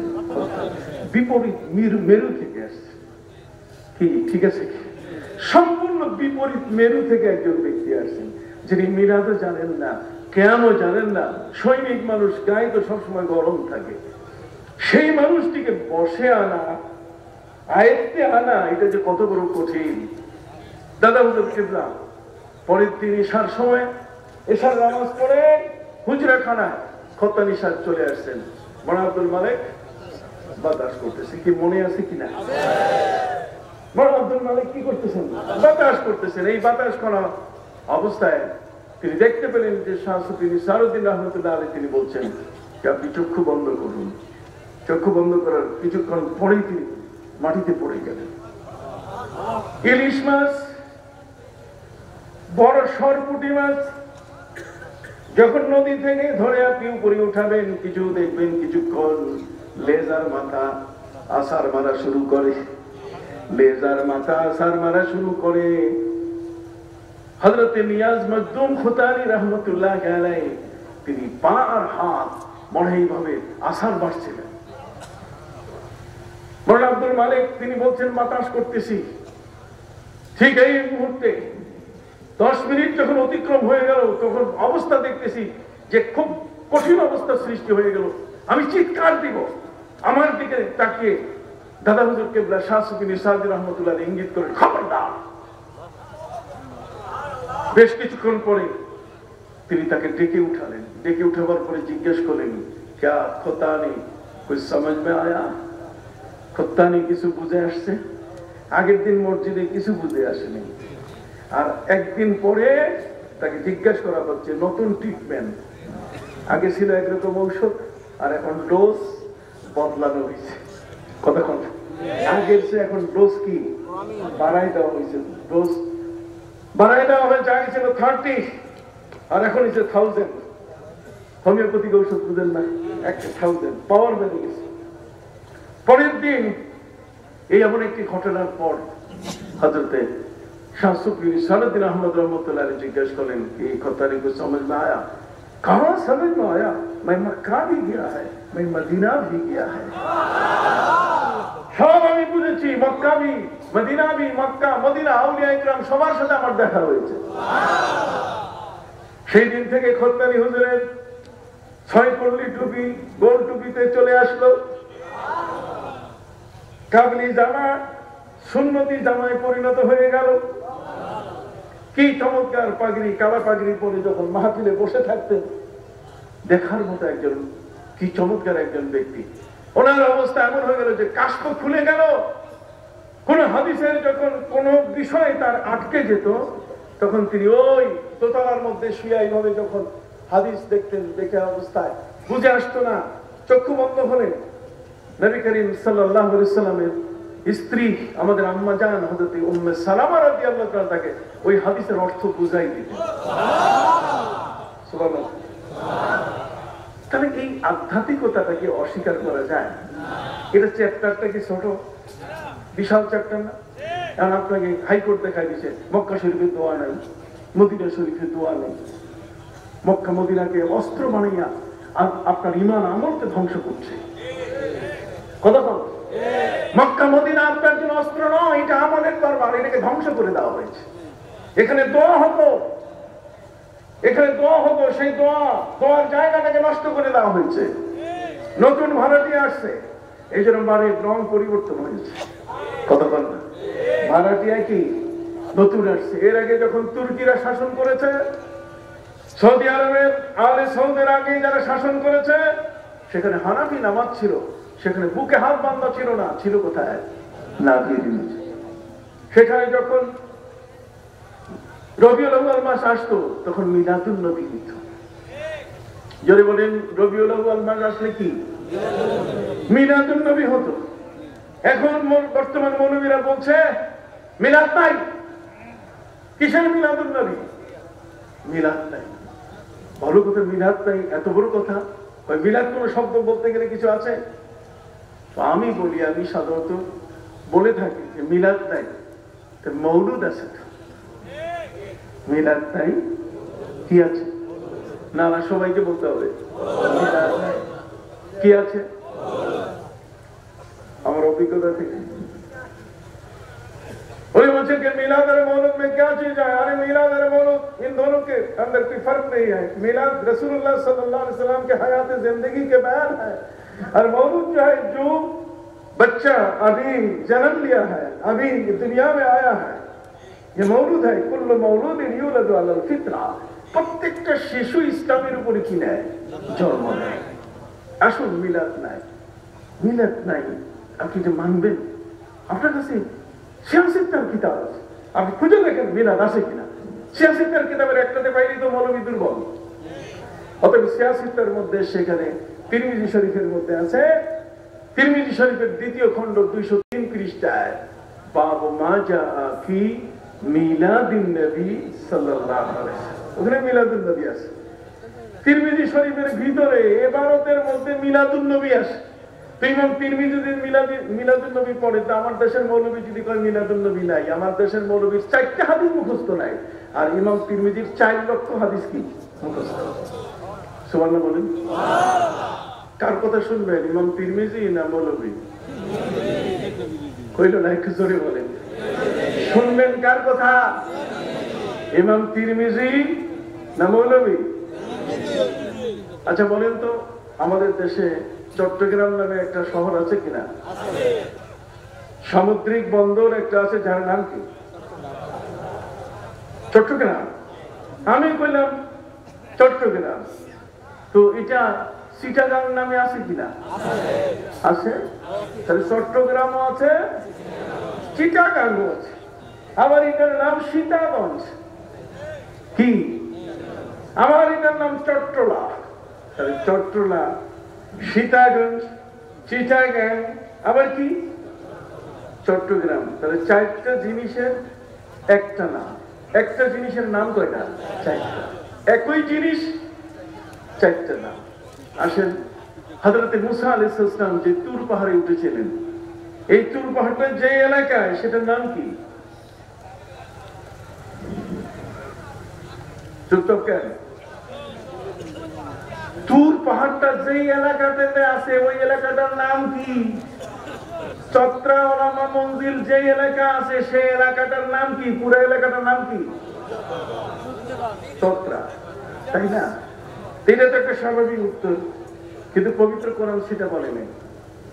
পবিত্র কোরআন বলেছে তুর পাহাড়টা যে এলাকায় আছে, এলাকাটার নাম হলো সিনিন। নাম কি? সিনিন। والتين والزيتون وطور سينين وهذا البلد الأمين। সিনিন এলাকার মধ্যে যে তুর পাহাড়, এটাকে বোঝানো হয়েছে। তাহলে তুর পাহাড়টা আছে যে এলাকায়, এলাকাটার নাম কি? আসেন দেখি কোরআনে এটার ভিন্ন কোনো নাম আছে কিনা। পবিত্র কোরআন মজিদ আল্লাহ পাক রব্বুল আলামিন বলে দিয়েছেন, وَشَجَرَةً تَخْرُجُ مِنْ طُورِ سَيْنَاءَ تَنبُتُ بِالدُّهْنِ وَصِبْغٍ لِلْآكِلِينَ। আল্লাহ বলেন তুর পাহাড় যেটা সাইনা, তাহলে সিনিন আর সাইনা একই নাম। কত না?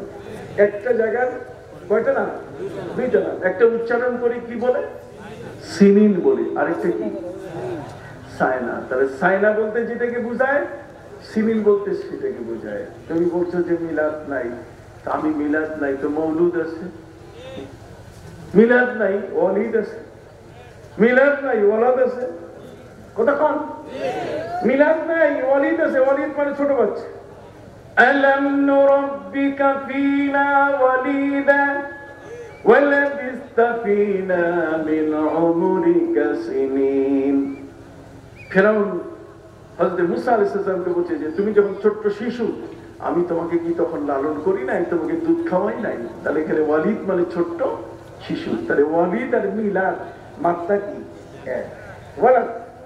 লা উকসিমু বিহাদাল বালাদ ওয়া আনতা হিল্লুম বিহাদাল বালাদ ওয়া ওয়ালিদিন ওয়া মা ওয়ালাদ। তাহলে ওয়ালিদ, ওয়ালাদ, ওয়ালিদ, মৌলুদ, এই সবগুলোর মূল শব্দ কি? একই জিনিস। তার মানে ওয়াও লাম দা ওয়ালাদ। এর থেকে মিলাদ, এর থেকে মৌলুদ। মৌলুদ শব্দের সাথে যদি শরীফ শব্দ যোগ করা হয়, তাহলে কি? মৌলুদ শরীফ। আগের যত বই লেখা হয়েছে সবগুলোতে মিলাদ শরীফ লেখা ছিল না, ছিল কি? মৌলুদ শরীফ। ছিল কি? মৌলুদ শরীফ। আপনি দেখেন গহরডাঙ্গার শামসুল হক ফরিদপুরি সাহেব, সেখানেও তিনি লিখেছেন মৌলুদ শরীফ। তার মানে নবী করিম সাল্লাল্লাহু আলাইহি ওয়াসাল্লামের জন্ম বৃত্তান্ত। তাহলে আপনি বলছেন জন্ম বৃত্তান্ত নাই, তা আপনি বলবেন যে মিলাদ শব্দটা নাই, কিন্তু মৌলুদটা তো আছে। পবিত্র কোরআনের 2টা আয়াতে লা ইয়াজজি ওয়ালিদু আন ওয়ালাদি ওয়ালা মাউলুদুন হুয়া জাযিন আন ওয়ালিদিহি শাইয়া। এরপরে পবিত্র কোরআন মজিদে আল্লাহ পাক রব্বুল আলামিন বলেন, ওয়ালাল মাউলুদি লাহু রিজকুহুন্না ওয়া কিসওয়াতুহুন্না। এখানে মৌলুদ শব্দ আছে, তো কাজে মিলাদ মৌলুদ নাই। এই শব্দের দ্বন্দ্ব করে নবী করিম সাল্লাল্লাহু আলাইহি ওয়াসাল্লামের জীবন কাহিনীকে বন্ধ করা যাবে না। নবীজির জন্ম এটা সাধারণ ব্যক্তির জন্ম নয়, এমন এক মহান ব্যক্তির জন্ম। রবীন্দ্রনাথ ঠাকুর, অন্যান্য ব্যক্তিদের যদি জীবনী এত গুরুত্ব হয় আমাদের কাছে, তাহলে আমাদের নবীজির জীবনী কি সাধারণ? আমি একটি শব্দের ব্যাখ্যা করে আজকের আলোচনা আমি শেষ করব। ওয়ামা আরসালনাকা ইল্লা রাহমাতাল লিল আলামিন। আলামিন শব্দটা এটা সূরা আম্বিয়া আমার নবী সাল্লাল্লাহু আলাইহি ওয়াসাল্লামের শানের সাথে যুক্ত একটা শব্দ। আল্লাহ বলেন, ওয়ামা আরসালনাকা ইল্লা রাহমাতাল লিল আলামিন। আলামিন আছে কিনা? পবিত্র কোরআনের সূচনায় আছে, সবাই পড়েন আলহামদুলিল্লাহি রাব্বিল আলামিন। এখানে আলামিন, আলহামদুলিল্লাহি রাব্বিল আলামিন, সমস্ত প্রশংসা সেই আল্লাহর জন্য যিনি অসংখ্য গণিত জগতের রব, তাহলে এখানে আলামিন বলতে গেলে অসংখ্য জগৎ, যদি বলেন কি অসংখ্য, তাহলে অসংখ্য জগতের রব। এই জগৎটার পরিধি যত বড়, এটা যত বিস্তৃত, কথা কম, ওয়ামা আরসালনাকা ইল্লা রাহমাতাল লিল আলামিন। এই আলামিন আর আলহামদুলিল্লাহি রাব্বিল আলামিন, এই দুই আলামিনের মধ্যে কি পার্থক্য আছে? কোন তাফসীরে আজ পর্যন্ত, কোন তাফসীরে, আমি তো অসংখ্য তাফসীর দেখেছি, আমি নিজেও একটা তাফসীর লিখছি যেটা 114 সূরায় 200 খণ্ডে তাফসীর বের হচ্ছে আমার। এই পৃথিবীর মধ্যে 30 পারা 30 খণ্ডের বেশি তাফসীর কেউ লেখে নাই। আর আমার তাফসীর আসতেছে, আপনাদের দোয়া চাই। আমার পীরের নামে তাফসীর, তাফসীরে সালেহী, নাম কি? তাফসীরে সালেহী 200 খণ্ডে আসতেছে, শুরু হয়ে গেছে। পৃথিবীর অত্যাধুনিক একখানা তাফসীর আপনাদের কাছে আমি উপহার দিতে যাচ্ছি, যদি আল্লাহ আমাকে হায়াতে বাঁচায় রাখে। আর তার চেয়ে সবচেয়ে বড় সুযোগ করে দিয়েছেন মাননীয় প্রধানমন্ত্রী, আজকে ইসলামিক ফাউন্ডেশনের গভর্নর এই পদে আমাকে আসীন করায় আমি তার প্রতি কৃতজ্ঞ। আর ইসলামের খেদমতের জন্য আর এই তাফসীর লেখার ক্ষেত্রেও আমার একটা প্রশস্ত ভিড় তৈরি হয়ে গেছে, সুবহানাল্লাহ। আর যেগুলো যেখানে আছে তা তো হবেই সময় মতো, কিন্তু জাতির খেদমতে এত বড় তাফসীর পৃথিবীতে কেউ লেখে, যেটা আমার মাধ্যমে শুরু হয়ে গেছে। দোয়া করুন ইনশাআল্লাহ এই সারসিনা দরবারের একজন গোলাম, যে সারসিনা দরবারের বাথরুম পরিষ্কার করেছি আমি, সারসিনা দরবারের বাথরুম পরিষ্কার করা মানুষ আমি, কথা বুঝেন নাই? আমার নিজের কোনো গর্ব নাই, অহংকার নাই, কিন্তু আমি কষ্ট পাই ওই সময় যখন এই পীর মাশায়েখদের নিয়ে বাজে কথা বলে কেউ, ওলিয়া উলিয়াদের সম্পর্কে, ইলমে মারিফত, ইলমে তাসাউফ, ইলমে মুকাশাফা, কথা না, এই যে গভীর আধ্যাত্ম জ্ঞান, ফাওয়াজাদা আবদান মিন ইবাদিনা রাহমাতাম মিন ইনদিনা, কথা বল না। মুসা আলাইহিস সালাম তার শাগির্দ দুইজনে মিলে যাকে খুঁজতে গেলেন, সেই হযরতে খিজির আলাইহিস সালামকে আল্লাহ বলেছেন ওয়া আল্লামনাহু মিন লাদুন্না ইলমা, ইলমে লাদুন্নি যাকে দেওয়া হয়েছে, ইলমে মারিফতে, যেখানে কথা হুয়াল আউয়াল ওয়াল আখির ওয়াল যাহির ওয়াল বাতিন, যেখানে আউয়াল আখির জাহির বাতিনের কথা আছে। যারা আজকে জাহিরটাকে নিয়ে আছে আর বাতিনটাকে অস্বীকার করে, আমরা তাদের সাথে কি নাই। আমরা ইমাম মালিক রাহমাতুল্লাহ আলাইহি সেই কথায় ওমান জামা বাইনাহুমা ফাকাদ তাহাক্কাকা, জাহির আর বাতিন দুইটা কি একসাথে। এই জন্য আমাদের বিচার ভিন্ন। সম্মানিত সুধী, আলহামদুলিল্লাহি রাব্বিল আলামিন, এখানে আলামিন বলতে গেলে আল্লাহর আলম, আল্লাহর কাছে কি এই যত আলম সেটা কি খুব ছোট? যদি বলেন না, আল্লাহর আলামিন যত বড়, আমার নবী সেই আলমের তিনি রহমতুল লিল আলামিন। যত বড় জগৎ সমূহের তিনি রব, তত বড় জগৎ সমূহের আমার নবী হলেন রহমত। তাহলে সেই নবীর এই ছোট্ট একটা শান বলি শেষ করবো। শানটা হলে এই, আপনাদের দেশে মেম্বার সাহেব আছে না, যারা মেম্বারিতে জানায়, তারা হচ্ছে ওয়ার্ডের মেম্বার। একটা ওয়ার্ড কতটুকু? বেশি বড় না, কথা বলেন? ঠিক এরকম 5-7টা ওয়ার্ড বা 10টা ওয়ার্ড মিলে একটা ইউনিয়ন হয়, সেই ইউনিয়নের কি চেয়ারম্যান। তাহলে বোঝা গেল মেম্বার সাহেবের চেয়ে চেয়ারম্যান সাহেবের জায়গা কি বড়, কি বলেন? ঠিক এমনি করে চেয়ারম্যান সাহেবের চেয়ে উপজেলা চেয়ারম্যানের জায়গা কি বড়, উপজেলা চেয়ারম্যানের চেয়ে জেলা চেয়ারম্যানের কি বড়। ঠিক এমনি করে আবার এমপি সাহেবের তারও পরিধি কি আরো বড়। তাহলে এমপি সাহেব তিনি যত বড় এরিয়া নিয়ে এমপি, তার চেয়ে সবচেয়ে বড় প্রধানমন্ত্রী, তার এরিয়া আরো বড়। ঠিক এমনি করে মহামান্য প্রেসিডেন্ট, তার তো এরিয়া গোটা দেশ, একেবারে বিন্দুতে বিন্দুতে তিনি মহামান্য, কথা কর। এখন আমি বলতে চাই, যিনি মেম্বার সাহেব তিনি কি আমার প্রেসিডেন্ট সাহেব? কথা বল। যিনি চেয়ারম্যান সাহেব তিনি কি আমার প্রেসিডেন্ট? যিনি এমপি সাহেব তিনি কি আমার প্রেসিডেন্ট সাহেব? তাহলে প্রেসিডেন্টের পরিধি অনেক বড়, আর চেয়ারম্যান মেম্বার সাহেবের পরিধি কি ছোট। আল্লাহ তাআলা যত নবী পৃথিবীতে পাঠিয়েছেন সমস্ত নবীর পরিধি এই পৃথিবীকে কেন্দ্র করে। আল্লাহ বলছেন ইন্নী জাইলুন ফিল আরদি খলিফা। আদম আলাইহিস সালামকে আল্লাহ খলিফা বানাইছেন শুধু পৃথিবীর জন্য, তার এরিয়া শুধু পৃথিবী। আর আমার নবীর এরিয়া হলো আল্লাহর যত জগৎ, আলমে লাহুত, আলমে মালাকুত, আলমে জাবারুত, আলমে খালক, আলমে শাহাদাত, আল্লাহর যত ৯০,০০০ আলম, পুরা জগৎ, জগৎ সমূহের যেখানে যেখানে তিনি রব, আমার নবী সেখানে সেখানে কি। তাহলে নবী, এখন আমি আপনাদেরকে বলি, হাত তুলে আপনারা হা বলবেন অথবা না বলবেন, আমার নবীজি কি মেম্বার সাহেবের মতো? হাত তুলে বলেন না মেহমান সাহেবের মতো? আমার নবীজি কি চেয়ারম্যান সাহেবের মতো? আমার নবী কি উপজেলা চেয়ারম্যান সাহেবের মতো? একটু বলেন দেখি, দেখি আপনি কোন পর্যায়ে যাইতে পারেন। সম্মানিত শুধু আমার নবী কি এই পৃথিবীতে একজন এমপি সাহেবের মতো? আমার নবী কি প্রধানমন্ত্রীর মতো, মহামান্য প্রেসিডেন্টের মতো, জাতিসংঘের মহাসচিবের মতো? তাহলে আমার নবীর অবস্থান এত বড়, তাহলে সেই নবীর সম্মান কত বড়? কথা বলেন, যার সম্মান এত বড়, আর সেই নবীকে আমরা দাঁড়িয়ে ইয়া নবী সালাম আলাইকা বলি, তুমি বলো না বসে বসে। আমি বলি বসে বসে কেন বেটা, শুয়ে শুয়ে সালাম দাও। তোমার কপালে এমন নবী নসিব হওয়ার পরও তাকে তুমি দাঁড়াইয়া একটু সম্মানের সাথে সালাম দিতে পারো না।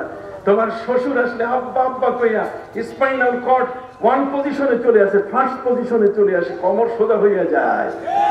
আর আমার নবীর ক্ষেত্রে সেখানে তোমার কোমর বাঁকা হইয়া যায়। কথা কোন? আল্লাহ বলছেন ওয়ামাই ইউআযযিম শাআইর আল্লাহ। মনে রাখবেন, আমি দলিল ছাড়া কথা বলি না। ওয়ামাই ইউআযযিম শাআইর আল্লাহ ফাইন্নাহা মিন তাকওয়াল কুলুব। আল্লাহ বলছেন আমার নিদর্শনগুলোকে যারা সম্মান করবে। এখন আল্লাহর নিদর্শন কি কি, কোনটা আল্লাহর নিদর্শন? এ সম্পর্কে শাহ ওলিউল্লাহ মুহাদ্দিস দেহলভী রাহমাতুল্লাহ আলাইহি, একদিকে মুহাদ্দিস আরেকদিকে তিনি দরবেশ। একদিকে মুহাদ্দিস আরেকদিকে কি দরবেশ। শাহ ওলিউল্লাহ মুহাদ্দিস দেহলভী রাহমাতুল্লাহ আলাইহি তিনি বলেছেন আশ-শাআইরু আরবা। আল্লাহর নিদর্শন হলো 4টা। কয়টা? তার মধ্যে একটি হলো কাবা ঘর। বলেন কি? কাবা ঘর। কথাগুলো বুঝে আসতেছে? মক্কা মদিনা নিয়ে আমাদের কোনো আলোচনা নেই। আমাদের মাথার তাজ, নবীর জন্মস্থান, নবী শুয়ে আছেন মদিনায়, মদিনাবাসী মক্কাবাসী আমাদের কাছে সম্মানের ব্যক্তি। কিন্তু আমলের ক্ষেত্রে মক্কার কোন মানুষ আমাদের জন্য দলিল নয়। কথা বল, আমার দলিল নবীর হাদিস। আর সেই হাদিস বোঝার জন্য আমাদের দেশে মাদ্রাসা আছে, ইউনিভার্সিটি আছে। আমরা ঘাস খাইয়া পড়ি না। পারলে তোমরা চ্যালেঞ্জ করো, তোমরাও একটা হাদিস বলো, আমরাও হাদিস বলবো। দেখি তোমাদের হাদিস মরা বলা বুঝাবার যে কৌশল, আর আমরা যেটা বুঝাবো, আমাদের বলার আমাদের পড়াবার কৌশল, আমরা তোমাদের উপরে বিজয়ী হব। কোরআন যখন পড়ে বিজয়ী হয়েছি আমরা প্রথম পুরস্কার নিয়ে আসি আরব আমিরাত থেকে, তো এটাতেও আমরা আগে আছি, এটাতে আমরা পিছিয়ে নাই। সম্মানিত শুধু ভাইরা আমার, আল্লাহর নিদর্শন হলো কয়টা? তার মধ্যে কি? কাবা ঘর। আপনি খুব মনোযোগ সহকারে একটু শুনেন। সবার শোনার ভাগ্য হয় না, সবার জানারও ভাগ্য হয় না। আল্লাহর নিদর্শন কাবা ঘর। এই জন্য দেখেন কাবা ঘর আল্লাহর নিদর্শন হওয়ার কারণে এই কাবা ঘরের দিকে ফিরে আমরা পেশাব পায়খানা করি না, তাকে সম্মান করি। সম্মান যিনি পাওয়ার, তিনি কাছে থেকেও যেমন পাবেন, তিনি দূরে থেকেও কি পাবেন। এটা কি আপনারা একমত? কারা কারা একমত? হাত উঠান তো। আল্লাহু আকবার। সকলে বলুন আমিন। এই জ্ঞানটুকুই আমরা চাই, এটাই চাই। এইখানে 2 নম্বর লোক যেন প্রবেশ করতে, এটার নাম আকীদা। এটার নাম কি? আকীদা। মুসিবত চলে এসেছে। সম্মানিত শুধু কাবা ঘর আল্লাহর ঘর, তা আল্লাহর ঘর হওয়ার কারণে তার সম্মান। এই জন্য নবী করিম সাল্লাল্লাহু আলাইহি ওয়াসাল্লাম বলেছেন এই ঘরের সম্মান আমার উম্মত সবসময় দিবে। আমাদেরকে আল্লাহ তাআলা কাবা দিয়েছেন কি অভাগা, পৃথিবীর মধ্যে আমাদের মতোই তারা বাস করছে ইহুদিরা, অথচ কাবা ঘর পেল না। খ্রিস্টান কাবা ঘর পেল না, বৌদ্ধ কাবা ঘর পেল না, অমুসলিম কাবা ঘর পেল না, আর আমরা আল্লাহর কাছে কি পেলাম? কাবা আমাদের জন্য। আল্লাহ বলেছেন ওয়াইজ জাআলনাল বাইতা মাসাবাতাল লিন-নাসি ওয়া আমনা, কাবা ঘরকে সওয়াবের ভান্ডার বানাই দিয়েছে। কাবায় নামাজ পড়লে এক নামাজে 1 লক্ষ নামাজের সওয়াব, একটা রুকু 1 লক্ষ রুকুর সমান, একটা সিজদা 1 লক্ষ সিজদার কি সমান। সেই কাবা আল্লাহর ঘর হওয়ার কারণে এটা তাজিম আমাদের জন্য ফরজ। এই জন্য নবী আমাদেরকে আইন দিয়েছেন, ইজা আতাইতুমুল গায়াতা ফালা তাস্তাকবিলুল কিবলাতা ওয়ালা তাস্তাদবিরুহা ওয়ালাকিন শাররিকু আও গাররিবু। কাবার দিকে ফিরে পেশাব পায়খানা কিছু করবে না, এমনকি থুতু পর্যন্ত ফেলবে না। কাবার দিকে পান খাইয়া কখনো পিক ফেলবেন না। আমি কি বুঝাতে পারছি? মনে থাকবে, আমল থাকবে।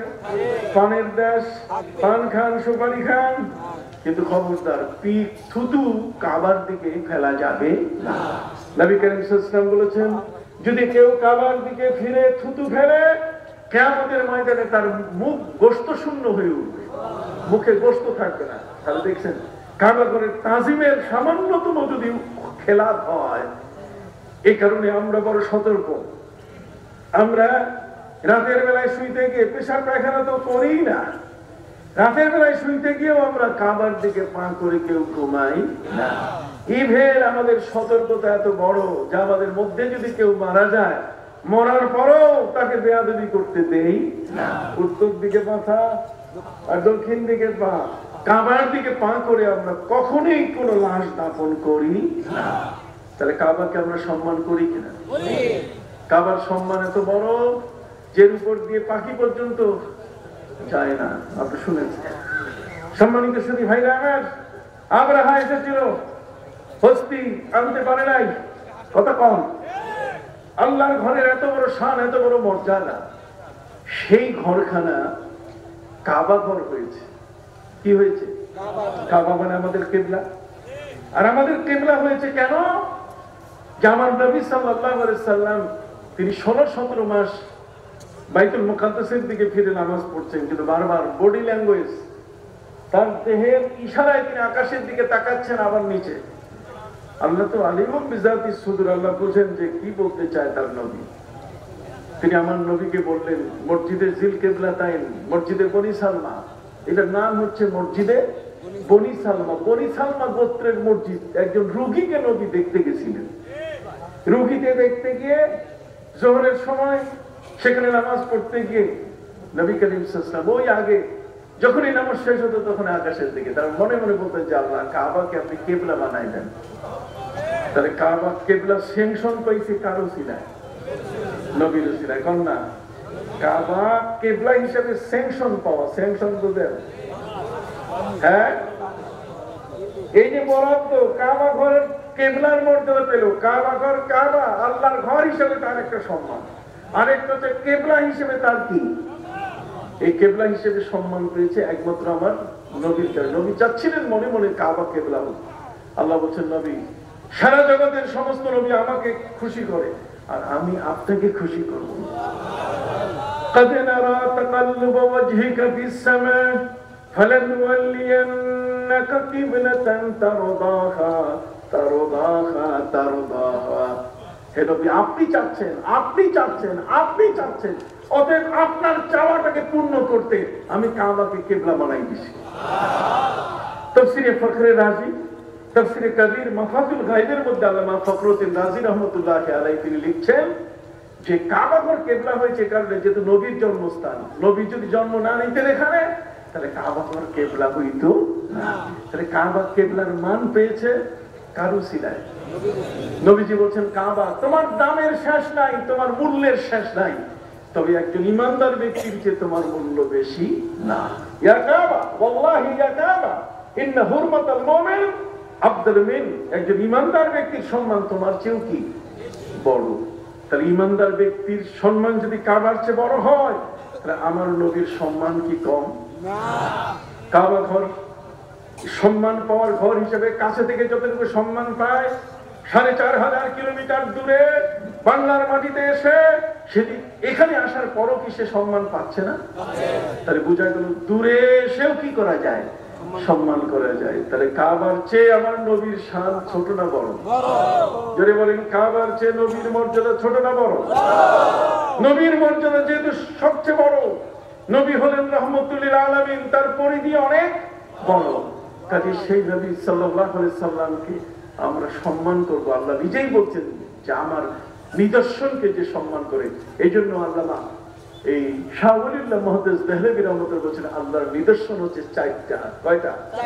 একটা কাবা ঘর, আরেকটা হলো কোরআন। কোরআন হলো আল্লাহর নিদর্শন। কোরআনকে অসম্মান করা যাবে না। এই জন্য কোরআনকে আমরা রাখি কোথায়? উপরে। আর মৌলবী ওয়াজ করে যে বিনা ওযুতে কোরআন ধরা যাবে, কোরআন বিনা ওযুতে ধরা যাবে। আমাদেরকে ভুল বোঝানো হয়েছে, কোরআনের সম্মানকে ধ্বংস করে দিচ্ছে এই সমস্ত দুষ্ট দুরাচার যারা, তাদের কারণে আজকে আমাদের ঈমানগুলো ধ্বংসের পথে। আল্লামা শাহ ওয়ালিউল্লাহ মুহাদ্দিস দেহলভী রাহমাতুল্লাহ বলছেন আল্লাহর নিদর্শনের মধ্যে অন্যতম নিদর্শন হলো আমাদের প্রিয় নবী সাল্লাল্লাহু আলাইহি ওয়াসাল্লাম। কাজে নবীকে কি করতে হবে? সম্মান। এখন নবীকে সম্মান কিভাবে করবেন? আল্লাহ তাআলা অসংখ্য আয়াত নবীর সম্মানে নাযিল করছেন। কত আয়াত? একটা দুটো না, অসংখ্য আয়াত। যেমন লা তাজালু দুআ আর রাসূল কা দুআ ইবাদিহিম ওয়া বাদা কা দুআ ইবাদিহিম লিবাস। খবরদার, তোমরা নিজেরা নিজেদেরকে যেভাবে ডাকাডাকি করো, নবীকে সেভাবে ডাকাডাকি করবে না। নবী করিম সাল্লাল্লাহু আলাইহি ওয়াসাল্লামকে আমরা কি ডাকতে পারি ইয়া মুহাম্মদ? আমরা নবীকে নাম ধরে কি ডাকি? না। আল্লাহ তাআলা আদব শিখাই দিয়েছেন পবিত্র কোরআনে, ইয়া আইয়ুহাল মুযাম্মিল, ইয়া আইয়ুহাল মুদ্দাসসির, ইয়া আইয়ুহান নবী, ইয়া আইয়ুহার রাসূল, ইয়া মুহাম্মদ বলে কখনো ডাকেন? কোরআন থেকে আল্লাহ শিক্ষা দিচ্ছেন তার নবীকে নাম ধরে এইভাবে ডাকা যাবে না। অথচ বক্তা বলছে মুহাম্মদ এই বলেছেন, মুহাম্মদ এই করেছেন, মুহাম্মদের বিচার ছিল এই, মুহাম্মদ মানে বস্তির মানুষ। আল্লাহ বলছেন লা তাজালু দুআ আর রাসূল কা দুআ ইবাদিকুম লিবাস। অন্য যেভাবে মানুষ মানুষকে ডাকে তোমরা নবীকে সেভাবে ডাকবে না। নবীর সামনে জোরে কথা বলা যাবে না। দেখেন সম্মানের কত কথা। আর সেই নবী সাল্লাল্লাহু আলাইহি ওয়াসাল্লাম সম্পর্কে আল্লাহ বলছেন যে দেখো আমি নিজে দরুদ পড়ি নবীর উপরে, আমার ফেরেশতাকে দরুদ পড়াই, আর তোমরা যাতে বাদ না যাও, ইয়া আইয়ুহাল্লাযীনা আমানু সাল্লু আলাইহি ওয়া সাল্লিমু তাসলিমা। তাহলে তোমরা নবীর উপরে দরুদ পড়বে এবং সম্মানের সাথে তাকে কি করবে? সালাম। আর সম্মান আপনি দিবেন কেমনে? সেই সম্মান দেওয়ার রেওয়াজ আমাদের মধ্যে আছে। নবী করিম সাল্লাল্লাহু আলাইহি ওয়াসাল্লাম যখন সাদ ইবনে মুআয রাদিয়াল্লাহু তাআলা আনহুকে বললেন, বনু কুরাইজার বিচার যখন হচ্ছিল, লম্বা করছি না, বনু কুরাইজার যখন বিচার হচ্ছিল তখন বনু কুরাইজার 6 বার নবীর সাথে বিশ্বাসঘাতকতা করেছে। তিনি তাদেরকে বলছেন, রে বনু কুরাইজা, তোমরা কি আমার বিচার মানো? বনু কুরাইজা বলছে, নবী আপনার বিচার আমরা মানি না। তাহলে কার? আমাদের গোত্রের একজন নেতা আছে, তার নাম হলো সাদ। নাম কি? হযরত সাদ ইবনে মুআয রাদিয়াল্লাহু তাআলা আনহু। তিনি খন্দকের যুদ্ধে তার নাভির নিচে বল্লাম মারা হয়েছিল এবং সেখান থেকে রক্তক্ষরণ হচ্ছিল, তিনি মরণাপন্ন অবস্থা। নবী করিম সাল্লাল্লাহু আলাইহি ওয়াসাল্লাম বলেন, তাহলে বনু কুরাইজার বিচারের জন্য বিচারক হিসেবে সেই সাদকে তোমরা নিয়ে আসো। তখন তিনি একটা ঘরের মধ্যে ছিলেন, এত প্রচন্ড রক্তক্ষরণ হচ্ছিল যে রক্ত বাইরে নালা দিয়ে বাইরে পর্যন্ত রক্ত চলে এসেছিল। ওনাকে উটের পিঠে তুলে বনু কুরাইজা সম্প্রদায়ের কাছে আনা হলো। নবী সেখানে, নবী করিম সাল্লাল্লাহু আলাইহি ওয়াসাল্লাম নিজেই বললেন, কুমু ইলা সাইয়্যিদিকুম, তোমাদের সর্দার এসেছে, অতএব তার সম্মানে তোমরা দাঁড়াও। কথা বল না, সহিহ বুখারীতে আছে, কুমু ইলা সাইয়্যিদিকুম, তোমরা তোমাদের সর্দারের সম্মানে দাঁড়াও। তাহলে বোঝা গেল সম্মানে দাঁড়ানো হয়, এই বিষয়টা আছে কিনা? কথা বলেন, আছে কিনা? এই জন্য আমরা দাঁড়াইয়া ইয়া নবী সালাম আলাইকা আমরা বলি। কথা বুঝতে পারছেন? দাঁড়ানোর কারণটাই হলো হযরত সাদ ইবনে মুআয রাদিয়াল্লাহু তাআলা আনহুকে তাকে সম্মান